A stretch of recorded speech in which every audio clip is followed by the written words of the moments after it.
Transformation of trigonometric functions. Question 28. How is the graph of g of x equals to sine x minus 45 degrees related with that of f of x of sine x? Explain the transformation and sketch the graph. So now we are trying to understand the horizontal translation in our function, trigonometric function, right? So let's first try to sketch this function, and then we can also explain the transformation meanwhile. Well, here you see sine of x minus 45. It simply means that the sine function moves 45 degrees to the right. So that is the transformation, right?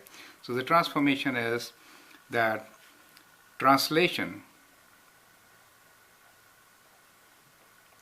and this is horizontal translation. So I should have written horizontal translation. I can write now horizontal.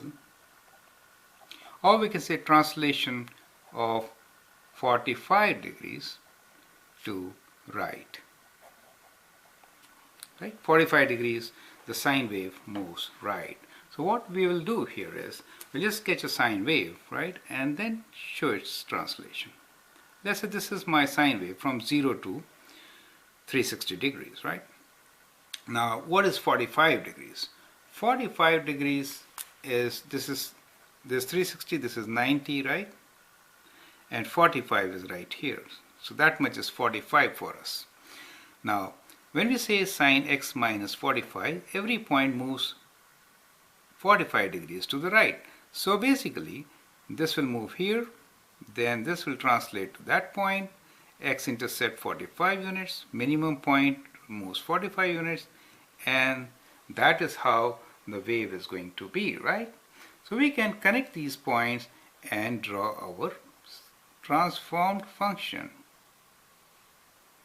That is it. So basically, it starts from 45 degrees and ends at 360 plus 45, correct?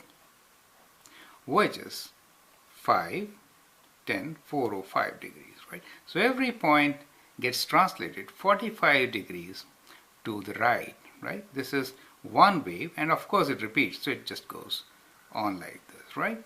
So this is x for us, and that is y for us. In this case, this graph indicates gx, and that is fx. So you can see very clearly that the function sine x translates 45 degrees to the right, and that is what happens, correct?